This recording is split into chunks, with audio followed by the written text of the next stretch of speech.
profound and wondrous Dharma is rarely encountered even in 100 million kalpas. Having it to hear, accept and maintain, may I taste the truth of the Tathagata's words.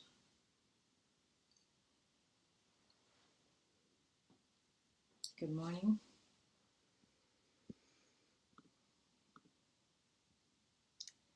Good to see you all this morning.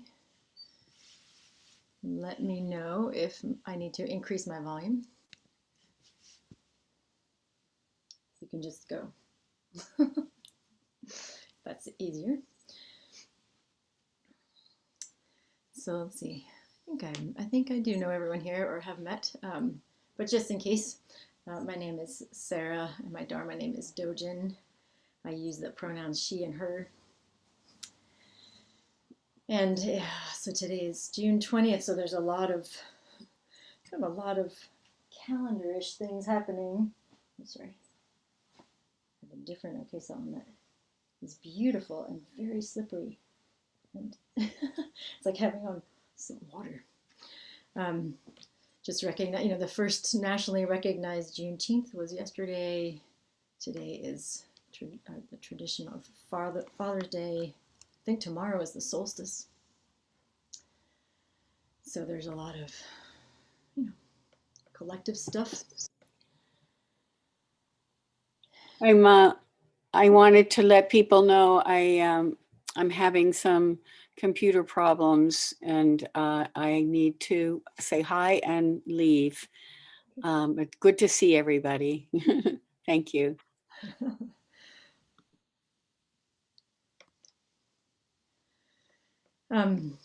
Today I wanted to talk about the Bodhisattva question of who is not here? Asking that question. Who is not here? And I think I've heard this question a couple of times, usually in relation to East Bay Meditation Center, but I heard it again recently, kind of overheard it actually. Charlie was in a meeting, and J.D. Doyle, who's a teacher, I think both at EBMC and Spirit Rock and probably some other places as well, brought that into the meeting, holding that question. And I think they actually even prefaced it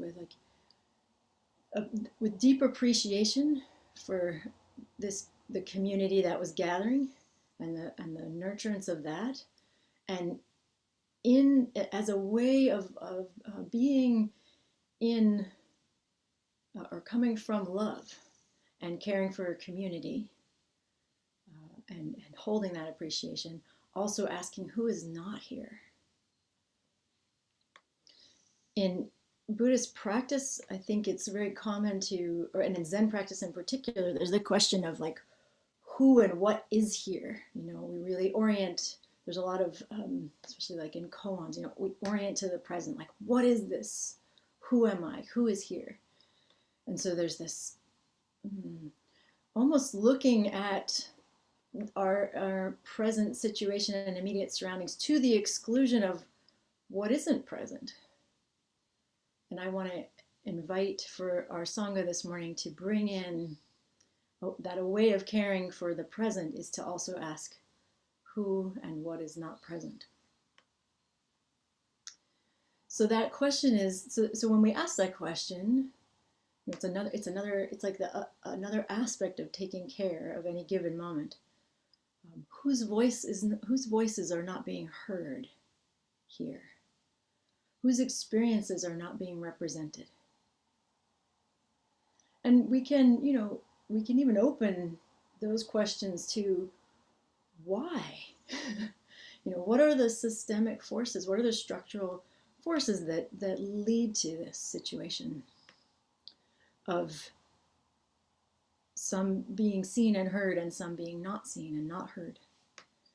And it's not, I don't think that the solution is let's run around and get everybody here, and but just to begin with the consciousness of, oh, so in taking care of what's here, I open to who and what is not here, and the possibility of or wanting to tend to not having that state mean that folks who are not represented, the experience is not erased, even with the acknowledgement of we can't represent other people's experience, but we can try to have consciousness, and we can try to create environments where there's the doors are open, and not just the physical doors, and maybe even not just the psychological doors, but like systemically and institutionally, the doors are open, and people really can come and feel welcome and a part of every community we're a part of. Makes me think of this isn't in my notes, but I'm remembering how recently I was with a group of people, and I think I've named this a number of times at Stone Creek, this meditation that I heard first from Patrice Cullors, who's one of the founders of Black Lives Matter, where we were in a group. She was a guest speaker at the camp that we go to, where for adopted kids of color and their families, and she was having us all basically get into a meditation posture, and then dropped in the question, what is freedom? What is freedom, basically? What does freedom sound like? What does it smell like? What does it taste like? What does it feel like for you? And recently, be inspired by that meditation, bringing that to another group, and a couple people said that this image came into their heart. One person was an adult, but they were visiting their childhood home, and what came for them was this image of the doors of their house being open and kids just running through, and them being there interacting with these kids, and a feeling of, it just to me was very touching. This person is a white identified queer person who grew up in the Northeast, so they were in like Connecticut, and I also grew up in the Northeast, and I felt in my heart like, oh, freedom would be if the doors weren't shut, and we were all kind of siloed into our little houses, and a sense of privacy.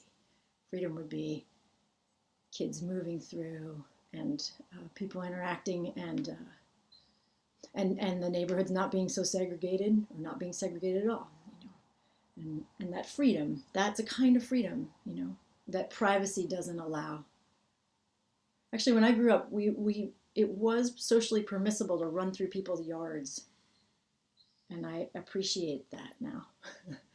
And I feel like, yeah, people don't feel, my kids don't feel free to run through neighbors' yards. Something has shifted from the 70s.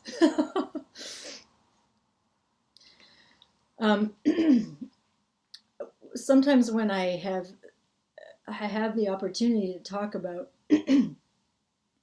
Dharma and race in different settings, often in predominantly white settings, or sometimes in exclusively white settings, often in the Q&A, there will be a white person. This has happened many times now. There's a white person who says something like, it's on a theme of, I grew up in an all-white town, or a predominantly white town, and so I wasn't aware of racism until I went to middle school, high school, college. And so that their experience is that they didn't have a sense of race when they were in a very segregated environment. And this question of who is not here can help us understand that being in a very segregated white environment is a hyper-racialized situation. And I think, if for those of us, and I include myself here, I grew up in a very racially segregated environment. It wasn't my neighborhood wasn't exactly redlined. It was like the next, it wasn't, anyway, if people know redlining, so this real estate practice of basically having regions where no one would show or sell houses to people of color, basically. And then there were sort of tiers. And the neighborhood I grew up in, it was kind of working class, moving to work, it had a range of working class to upper middle class, was the like second tier down. It wasn't totally exclusive, but it was racially segregated. And so this is my experience as well, that for those of us that had racially segregated environments as our childhood, we can go back now as adults and revisit that experience with the understanding a whole bunch of racism was happening. That wasn't an environment devoid of racism. In fact, it was like systemically created, that kind of segregation. I have a couple, if you're curious, because this is what I was able to do. There's a number of resources online actually that show. I just have stuff to share today. That show, you can look up different places and see, like houses you've lived in, and see if they were systemically redlined. So that mapping inequity is the one that I used. They don't have it everywhere in the country, but they have a lot of places. A lot of places in the Bay Area in particular. I was in a training now a couple of years ago with a group called the Racial Equity Institute, and they were teaching about how a lot of, I don't know exactly what the right word is, like I think it's the deeds or the covenants on houses. So like all the paperwork that comes with a house when you buy a house, many of those have language about racial segregation in them. So like in the covenant of the house, it'll say, this house may not be sold to anyone of this and this and this and this descent. And there was a woman, I think she was a white woman in that training, who said, oh yeah, my partner and I actually, that was in this house that we were buying, and we went through we did the process to remove it from the contract around the house, but it was actually an evolved process. And that what they were saying at this training was, look at the deeds on your house. It likely, this kind of language might still be in there, because it is actually, it takes a big legal process to get it out. And so people don't necessarily use them anymore, or they're not defining for who the house is going to be sold to, but the language is still in there as this artifact. And in fact, they were saying that there's some different people. Some people are like, don't remove it so that it's still there and it can still be seen, and this piece of our history people can see it, and we can reckon with it, that was, like that, this level of institutionalized racism is still here. They're still in evidence. As Charlie mentioned last week, we're both part of a teaching team for a class called The Dharma Being Anti-Racist, along with Reverend Lan, who many of you have met, and several other teachers, Linda Gonzalez and Dalila Bothwell and Don Haney. And this time around, it's through Spirit Rock, and it's a course that it's a 4-month intensive that's based on the Eightfold Path. And one of the things that Reverend Lynn has developed is there's a number of exercises where we work with early memories as a way of kind of inhabiting our racial location and racial conditioning. And the memory that she was encouraging those of us who had taught it before to use a different memory. And so I didn't use my earliest memory, which are memories about my cousin who was not white. But I was working with a memory from around when I'm 6 years old or so. And I'm sitting at the dinner table with my parents, and I'm trying to tell it. I think what I was trying to do was understand something that had happened to a girl who was Black. So probably there was racism in the story, or whatever happened. All I remember about the story was that I couldn't say the word black. Somehow I had been taught that that it was racist to name race in my 6-year-old experience, or that it was rude, maybe even, or, but I think it was like, no, it was bad. Like, don't name people's race. I didn't understand myself to be white. I had a sense of being Irish. So I was fumbling around, and I'm trying to describe this girl, and I'm trying to get my parents to understand that she's black without saying the word black. Sometimes when I've described this to a friend of color, I was like, it's almost like there's like a spell cast on white liberal people, especially like white liberal children who don't understand all the dynamics. And like, you can't say it. It's like you try to, the girl was, and then couldn't happen. And I'm looking, and so what I finally say was, well, she's like a Metco kid. And what I'm referring to is a program. It's called the Metropolitan Council for Educational Opportunity. I went to school in Newton, Massachusetts, and maybe somewhere between like a quarter or a third of the kids in my class were black. Not every black kid in our school was part of the Metco program, but most of them were. And they were bused from neighborhoods in Boston to the suburbs. This program, it turns out, is still going on. It's a voluntary desegregation program. But I went down a rabbit hole in the past couple of months thinking about this story, just kind of trying to understand from an adult perspective this story about the Metco program that I was a part of, right? So I was part of a desegregation program in my childhood to have racial equity in our school because the neighborhoods were so segregated. And here's another, this was an article I really appreciated by Hannah Nicole Jones, who you may also know her as the founder of the 1619 Project. She writes an article about, quote, busing, but these are actually government mandated desegregation programs. And this one's called It Was Never About Busing.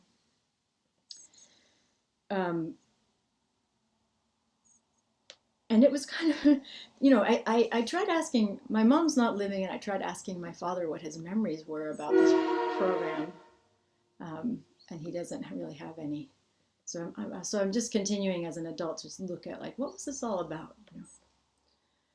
The Massachusetts public school system actually is super influenced by all the universities in and around Massachusetts and in Boston. So this progressive educational principles just take hold in a lot of the policy, basically, there. So they had a thing called the Racial Imbalance Act that was enacted in 1963 that was founded on the principle that for children to be educated in racially segregated environments was a deficit for everybody, which is pretty progressive for 1963. Like, to understand that white kids suffered also by being racially segregated. And when I looked at the public school system from my town, that's the thing that they named in particular. Understanding that racial segregation was an educational deficit and actually a social and community deficit. And like, programs of busing are super controversial and complicated. But I thought it was interesting that they're ongoing. And I think it's also interesting when I look at this story that, like, somehow that term was more neutral than naming race. And I think that's kind of worth noting. This controversial busing program was somehow, because there were like riots of white people about this program for years, in and around Boston. So when we were talking in the teaching team about this memory that I was working with about using this term Metco instead of black, one of the things that we realized was this is a story about a white child being taught, quote, color blindness. And that there's principles of color blindness that were important for me to learn just to get along in my society, right? So I'd already somehow, I don't know how I learned the one about, like, don't say black. I do know that my experience was that the only people in my lived experience who mentioned race were some of my extended family members who are who were violent in their naming of race, and they would name race to put other people down to elevate themselves. And that dynamic was actually super clear to me as a child. Like I remember understanding, oh, my great uncle uses the N word because he feels bad about himself. Like I didn't have that language, but that was a feeling I had in my body, that he was trying to make other people lower so he could make himself higher. So maybe that was part of it too for me, that like I only saw naming race as an act of violence, and I didn't want to participate in that. This term color blindness is pretty commonly used. Is this one that you all have heard? So like to be colorblind is to have the vantage point of, we're all human, and so we don't acknowledge race. And it's usually, it's held by white people in positions of privilege, usually. And it's not old. Like I think it is important to name that there are parents that I am peers with in our community who have said these exact words, like, and they're white parents and their children are white, like, we don't talk about race in our family because we don't want our children to be racist. So there's a concept that goes with colorblindness. I also want to name that colorblindness feels pretty uncomfortable to me as like an ableist term, and that blindness is now here pejorative, where we can acknowledge that blindness is just the lived experience of many people. And it's also inaccurate, like I was able to see colors as a child. I was taught to see colors, in fact. I had color literacy, but what it really is racial denial, or racial obscuration, or racial denial. Like I was being taught a concept of racial denial, and that this is what nice white people do. We pretend it's not there. 6-year-old child. So what's interesting about this story too is, like, as I'm fumbling around, I didn't get any help. My parents were generally helpful people. They didn't know what to say. Like, they didn't know how to name race. So they just kind of sat there watching me, and eventually my mom was like, yeah, we get it. And then we went on with the story. The girl actually wasn't part of the METCO program, which is also, and I remember thinking, like, I was like, well, and I remember worrying. I was kind of an ethically inclined child. I was like, is this a lie? It's misleading for me to say that, but I really don't want to say black. So I think it's just an interesting story to revisit from, partly from an adult perspective, but also in the Dharma,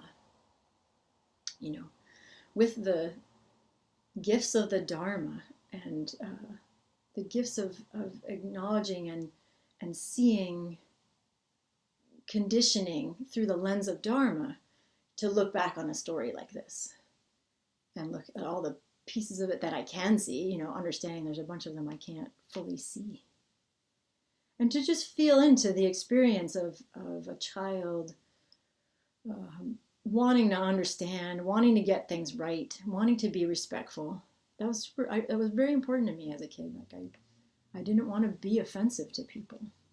That, I was trained. When I talked about this in the Dharma of Anti-Racism, one of the things that I realized was that expression, if you don't have anything nice to say, don't say anything at all. And how, like, that really shaped me. That had a big influence. I have a very hard time giving critical feedback to people in my life. Not everybody, but I have to work on it. Like, I found that in the teaching team, we give each other feedback, and it's like I have to work to think of something that's not positive. My mind doesn't really keep it. If I think of something negative, it kind of tosses it away. Not that I don't think negative things, but like when I'm in an interaction with somebody, I lean to the positive because I was taught to be nice, nice. If I look at that honestly through this lens of skillful speech, or right speech, upright speech, wholesome speech, I was taught to be deceptive. I was taught to be in denial. I was taught to lie by omission.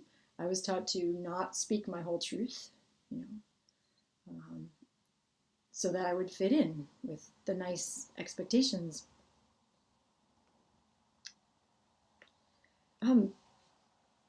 In that talk too, there was another thing that I had been taught as a child, which was sticks and stones may break my bones, but names can never hurt me. Have you all heard that one? So there's this idea of erasure, right? Of the erasure of people's experience, the erasure of, like in contemporary American Buddhism, we are now reckoning with the erasure in convert sanghas of Asian American Buddhist primacy, actually, you know, and like Asian American Buddhist sanghas being the root of American Dharma, but the erasure of that in many convert sanghas, the erasure of the consciousness of them. This sticks and stones may break my bones, but names will never hurt me is another one of those, like, first of all, I remember as a kid being like I was just picturing people getting like hit by stones and sticks until their bones were breaking, and I was just like, oh my God, like it's so violent. Like what? And like, is that okay? Like, is that gonna happen? Is that out there for me as a human being? And then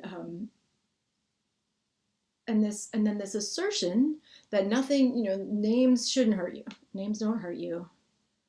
And if they do, there's something wrong with you. I actually, to me, that's part of that saying.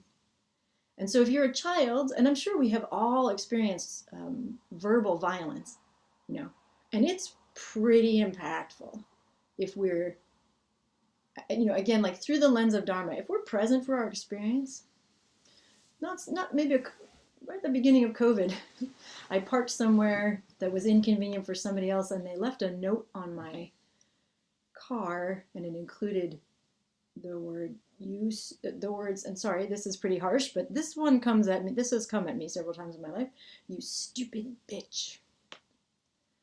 And I was like, whoa.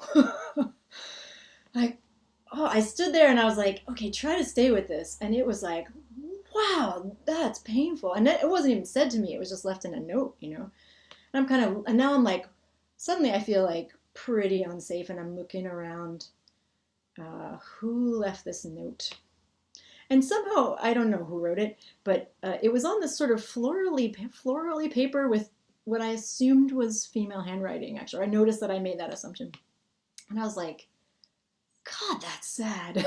Like, if you know, that maybe a woman would do that to another woman.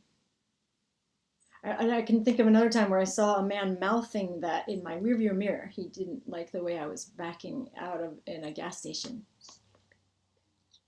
I could see it, and then he saw me see him in the rearview mirror, and I saw him kind of blanch. I wasn't supposed to see him saying it, but he was supposed to be able to say it, you know. And so, you know, those are bad. Those are experiences that are pretty violent. But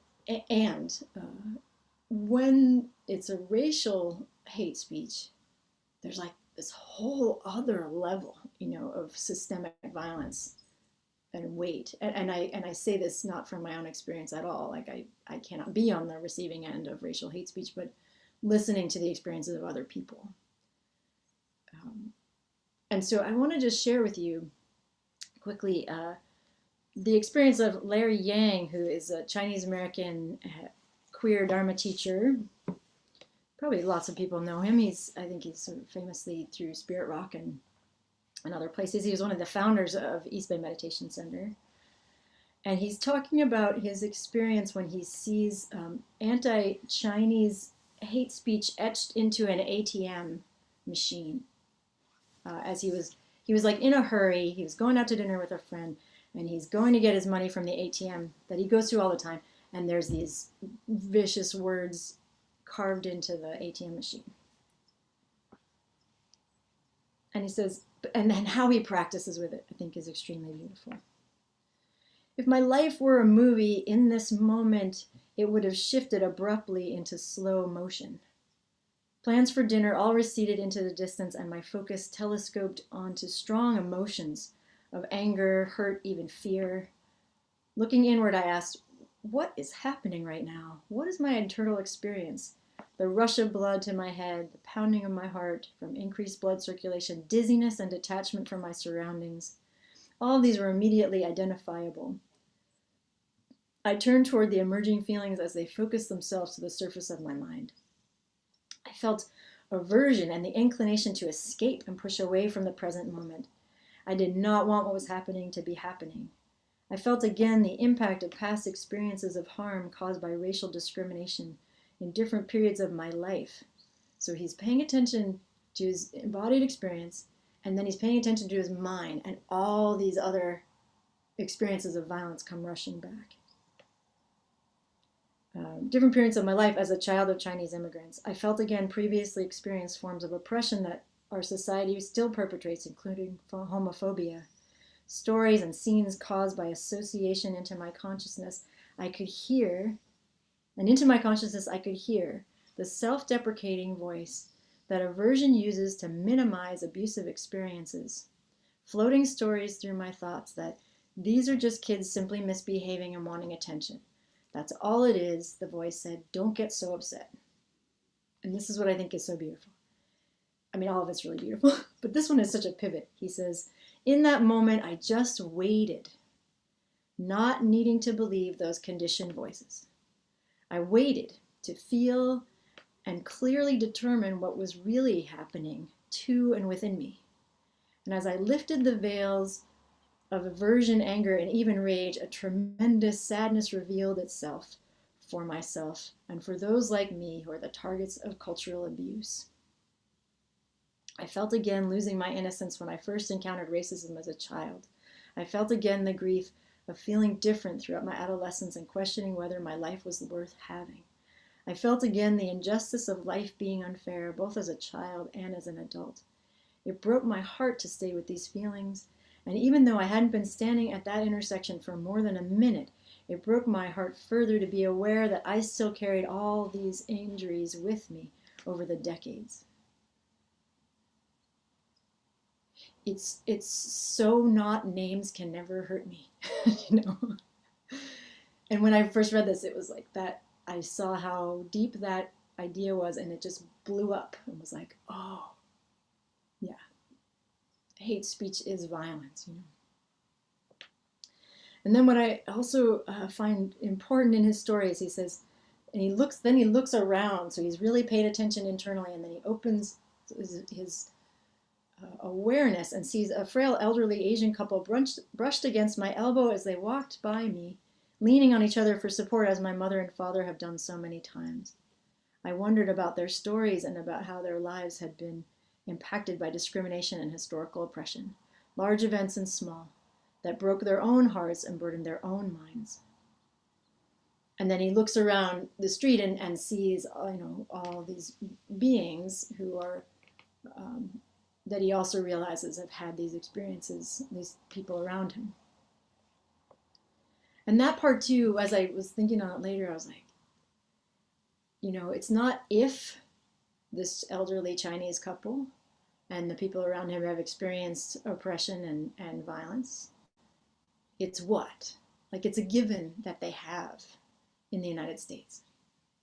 It's institutionalized.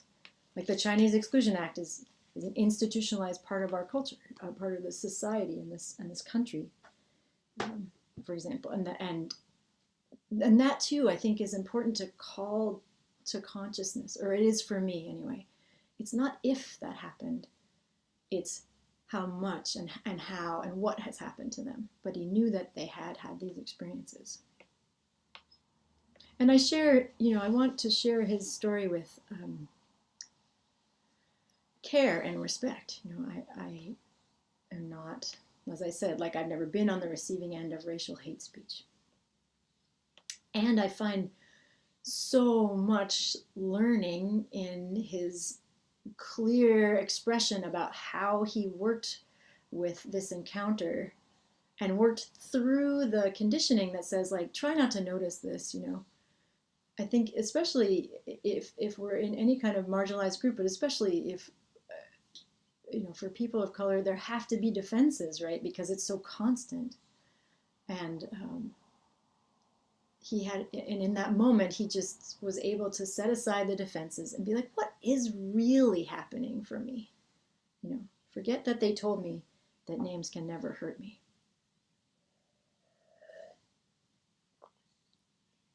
And I'm also so moved that, the consciousness of how much came forward, all these stories and all these experiences, years of experiences for him that he could hold in that moment. And so this question of who's not here, I think is alive in this story. And it's a way where we can care for our communities and ourselves and our communities by asking that question externally, who's not here around me? But we can also ask it internally and understand that those things are totally related. That, again, maybe I'll just speak for myself, that because I was taught to portion off different parts of myself and, keep them at bay, I then do that. It's like chicken and egg with that happening externally and segregating and siloing and that, so to do the work of creating, this idea of who's not here comes from a concept of radical inclusivity. We can apply that externally and internally. In the Maha Satipatthana Sutta, the four foundations of mindfulness, there's a lot of reflections. This is traditional Buddhist teaching, that there's reflections we do internally and externally. So this is one we can work with like that. And internally, like, who's not here? Like, who's not been allowed to be seen in me? Charlie mentioned this last week when he was saying, I think it was maybe in the Q&A that, like, for example, you're not supposed to bring emotions to a board meeting, right? Like in dominant culture, that's the assumption, right? You don't bring emotions to a board meeting. Or you don't bring it to your professional life. Put that stuff aside. But in the work of healing this society, I would say, you got to bring your emotions to the board meeting. You don't, and I think maybe especially for those who are conditioned like me to keep a tight lid on everything, we have to be careful because we don't actually have a lot of good modeling about how you do that without going, right? It's like all that repression has a flip side, which is like this other thing, of TMI or something. But it's not that. I was in a meeting yesterday, and it was such an interesting gathering of people. A number of the people in this meeting are it's not a Dharma World thing. It's a year-long monthly class about astrology that I'm a part of. So it's like this sort of ongoing community month by month. But a number of the people in this group are, I think, very high-level folks in the business and nonprofit worlds. So they're working on transformational processes, but with business models and stuff like that. Does that make sense to people? So something like Patagonia is a good example of these kind of like a movement toward progressive or socially conscious businesses and one of the things they were talking, there's a concept of a teal organization. There's a concept of, it's the same idea, like of flipping around traditional conditioning so that power structures are not like that there's one person at the top, but like opening them so that power is more shared. People are more welcome to come in fully to the table. And when I was reading about, and I guess the teal thing is it's a color system based on Ken Wilber's work. I'm sorry that I don't know very much about it, but the idea is that a teal organization is a transformational or evolutionary progressive organization. One of their principles is wholeness. And then what it said was individuals, quote, drop the mask and bring all of who they are to work, not just the characteristics deemed to be professional historically. I think we probably all have had some experience of this with, COVID, meaning that so many people are working from home, and your cat comes through, and your bookshelf is visible, or your kid knocks on the door, and a lot of parents are talking about how that has made a chink in the armor of what professional is, and also how coworkers are like, oh, like you have a family, or oh, you have a dog, or oh, and that people are becoming fuller versions of themselves in relation to one another in a place of work. And one of the things they're finding in research is this is super beneficial, actually. When people are allowed to do this, when we're allowed to be more human, we're actually more productive. But I think people are also trying to open up the idea of productivity to include well-being. And one of the things I found so moving in this yesterday was one woman said, with the question of what if you ask the question to yourself, what do you want to create in the world to leave for those who come after you? She said, I want to leave modeling of genuine mental and physical health for those who come after me. And when she said it, my heart just really opened, to model well-being and wholeness, so that maybe our kids won't think that all their worth is bound up in their productivity. And maybe they won't ever work for 60 hours a week because they'll be like, well, that's imbalanced. And maybe that could be something that we all work toward and offer toward the world. And so our well-being, our sense of well-being can be one of the things that, or one of the beings who hasn't been here, who hasn't been represented, and then we can include that now, or open the door for that.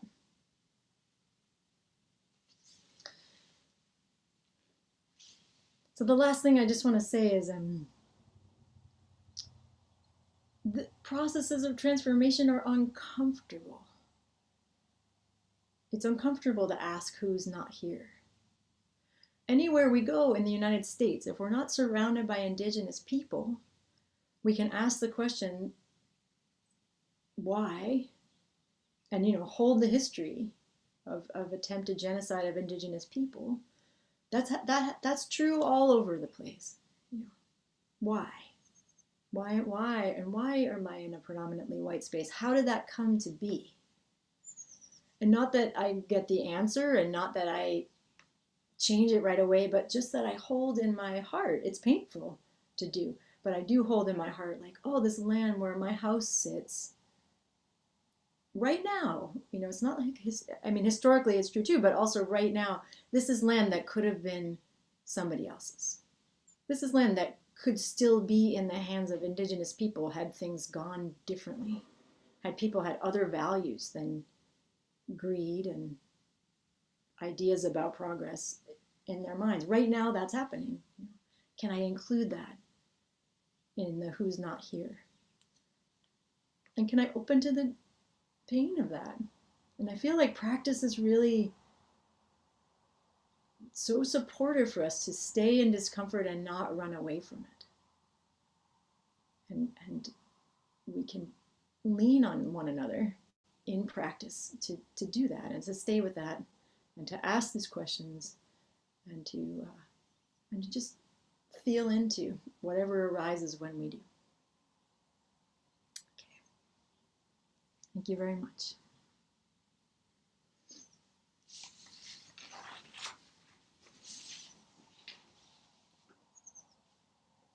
So please, are there any questions, comments? Yes, Donna, please go ahead.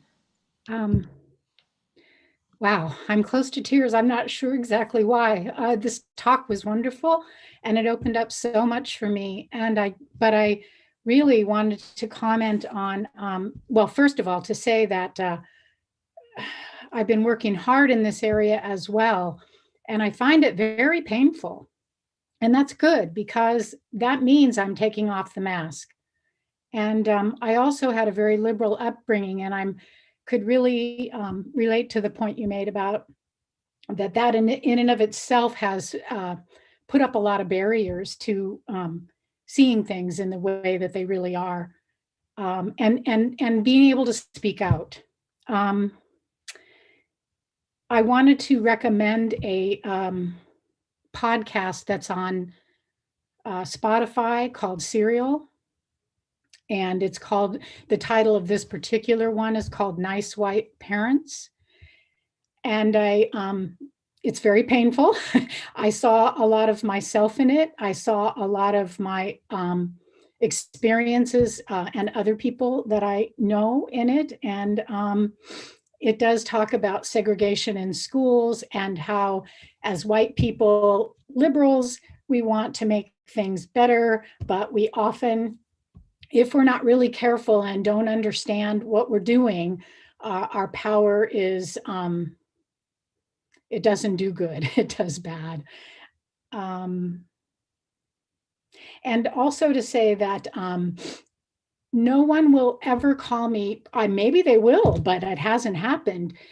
People have called me bitch, but no one's ever going to probably call me white privilege bitch, And so it's a process of me, not that I'm going to beat myself up, but really seeing in what ways my white privilege experience can do harm or has done harm, and that the pain of it is it's a liberation to go through it. And I think that's all. Thank you. Thank you, Donna. I have a vowel, which is that I started listening to Nice White Parents, and I was like, oh, it was hitting so close to home that I seemed to have just drifted away from it. I will drift myself back over there. And thank you for the reminder. There is something about dosages as a medical person. We have to take it in. We have to find a sustainable way to engage. Yeah. Yeah.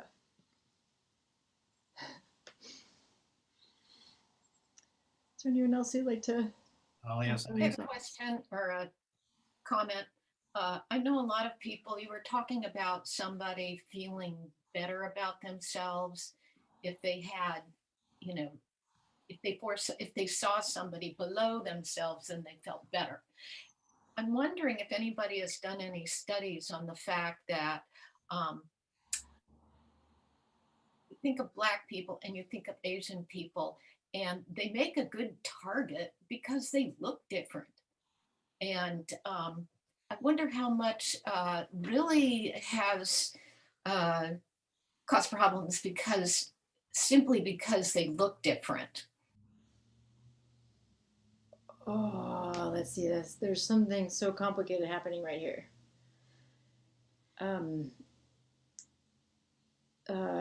I think what's good is for you to be in your racial location naming that, right? Because when you say you, like, not everyone here is white, first of all. So people who are Black and Asian don't look different to people who grew up among people who are Black and Asian, right? They look different to white people, maybe, depending on how you grew up. Yeah, there are lots of studies about racism and about the superficiality, and also about understanding that these characteristics that white Americans would say are different are actually, they're not. Like, there's no scientific basis really for the differences. Your naming is conditioning that white people have around what makes difference. And I don't know if this totally makes sense, but so if you grew up in a different societal orientation, you wouldn't see it that way, is what I'm trying to say. So you're naming your racial conditioning. And it's probably not everyone's experience, even in this room or even in this Zoom room. Yeah, I'm just thinking, when you're saying you or whatever, just the idea of a physical difference. Yeah, but we learn how, like, yes, we notice, like as a child, right? Like I noticed that this girl had brown skin. Yeah. We notice that we do notice the difference isn't the problem. It's the attributions that we've been taught that go on them, and that those are very, very specific for most white people in the United States, and they're not universally held, is what I'm trying to say. They're not, like, so there are cultures that are much more racially integrated, where the attributions are not the same, and the power differentials are not the same, and the hierarchical structures are not the same, and the history is not the same. So I just want to not generalize that, if that makes sense, because one of the things that I feel pain about is, and I hear it a lot from white people, is like, how people just, one of the things we do with difference is everybody just is afraid of difference. And I feel like that really comes from white American cultural conditioning. There are other cultures where people are not afraid of difference. There is difference, but the teaching wasn't to be afraid of it. And yes, like there is racial violence all over the world, and there is ethnic violence all over the world. I know that, but I just want to, I don't know, for myself as a human being, I want to take off that layer that makes it seem natural to be racist, because it's not. It's totally learned, Well, And I'm I think when thinking, people, sorry, I just want to finish this thought. That, like, when people have that experience, like, oh, I grew up in a town where I didn't know anyone of color. There was still television, there were still movies, probably, there were still lots of messages, there were magazines, and even if all you saw in the magazines was a bunch of white people, that was teaching and teaching and teaching, so we have to be careful. I just feel like some people need a target, especially if they're not, they feel sort of inferior. Yeah. If you're going to search for a target to make yourself feel better, often it's going to be somebody who looks different. That's what I'm saying. I don't think it's often. I think it's uniquely American. There's a whole structures that are, and particularly white. you know, What and about in Europe? I really don't know. I haven't lived in other places. I just know that this isn't. It's not a universal human thing. And I think that, and I want it, like, partly I'm just, again, like, as a dharmic exercise, try to make some distance between the cultural conditioning and, like, and our perception, because the layers of cultural conditioning, they're there before we're, probably some of them before we're even fully verbal. So we're talking very little when there's negative attributions. There are studies of kids they put two babies in front of kids, a pink whitish doll and a brown baby doll, and many children pick the white baby, because of the acculturation. But that's America. And yes, like, the slave industry exploited visual difference to hold people in separate castes, or in separate statuses of humanity. And then that's playing out. But that, really the difference part, and some of the difference you're talking about goes back to, like, how chattel slavery impacted American culture. And policing, for example, was originally about policing the bodies of enslaved human beings. Anyway, this is a big one. It's difficult. And one of the things we as white folks can watch and care for from our racial location is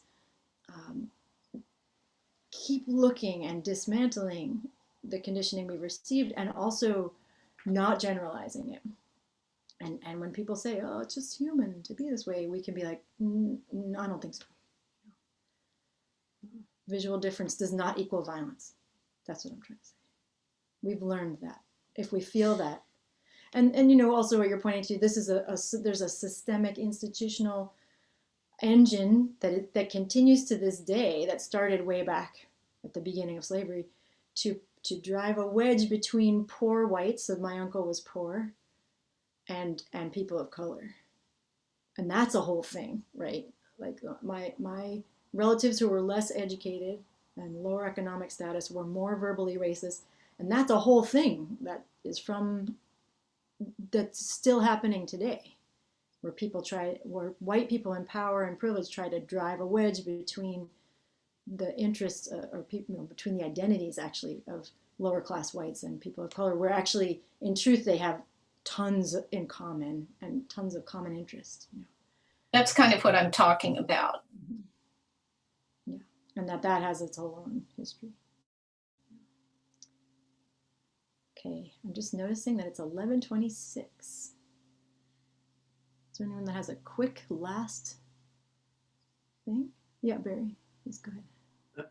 I was just going to say, if you haven't read Isabel Wilkerson's Caste, I highly recommend that, because that's kind of what you're talking about, Dōjin, where there are caste cultures, and we're in one, where differences are used to divide people. And, there's a group that benefits, and there are out groups. India is also a caste culture.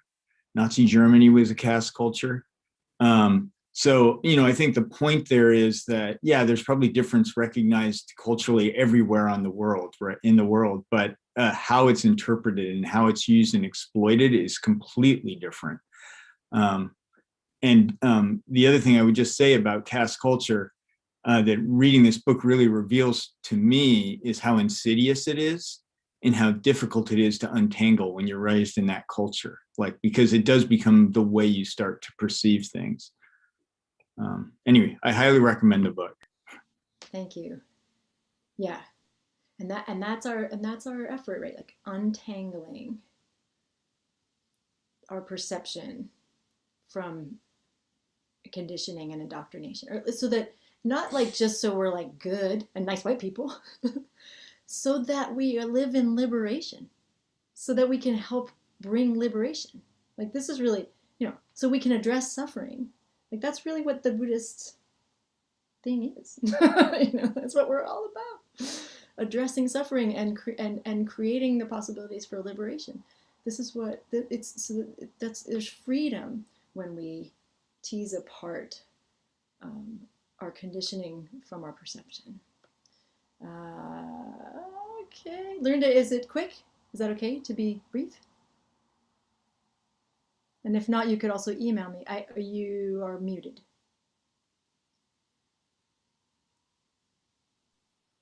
Anyway, I thought your talk was fantastic. I was listening on YouTube and I decided to join. Jumped 20 over. years ago, 20 years ago or so, we were doing a kind of cultural sensitivity thing in my workplace at Kaiser.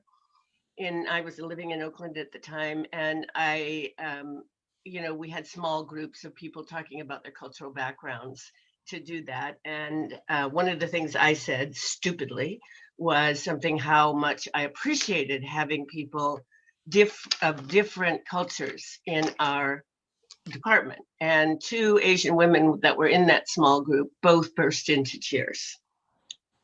And I was so insensitive, because they don't want to feel different. And I really hadn't thought of them in that way particularly, but nevertheless, I said that statement. So it's still such a really painful issue. So much pain. So much trauma, so much violence. And I also haven't heard why. I know that you have a Black child, and I know that you're leaving, and I think that's so sad. You don't? No, our son is Samoan. Samoan, okay. And so I haven't really heard why you feel that you need to leave, although I understand about Santa Rosa anyway. Yes, yeah, no, it's I guess that's another story. I'm sure you've told it, but I would really like to know more. Yeah. To be in a more racially diverse environment is one of the factors. Okay. I'm just going to put my hand on my belly. And I welcome you to do that. Maybe on your heart too. I'm feeling stirred. And also grateful. But I feel some discomfort in my body, like, oh gosh, did we go into the territory we're not supposed to go into? because I have so much conditioning around, don't talk about this, don't talk about this. But I want to appreciate each of you for being here and just for being with it, and notice this discomfort and care for it, and know that it's part. I think about like, for those of us who have the privilege of birthing a child, it's pretty uncomfortable. I can just say, actually, throughout the whole time of gestating a person, very uncomfortable, lots of uncomfortable moments. It's uncomfortable. And you just want it to be over, and you kind of want to get away from it, but you can't, because, and I think of that a lot. Can we be in the discomfort? Can we care for ourselves? Can we continue to have these conversations? So thank you all very much. And I will post the chant in just a second.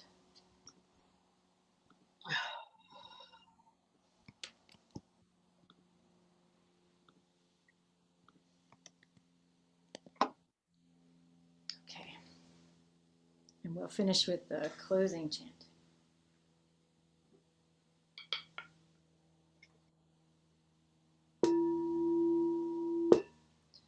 For great Bodhisattva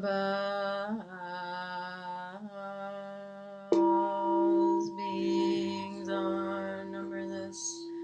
I vow to free them. Delusions are inexhaustible. I vow to end them. Dharma gates are infinite. I vow to enter them. The Buddha way is boundless. I vow to realize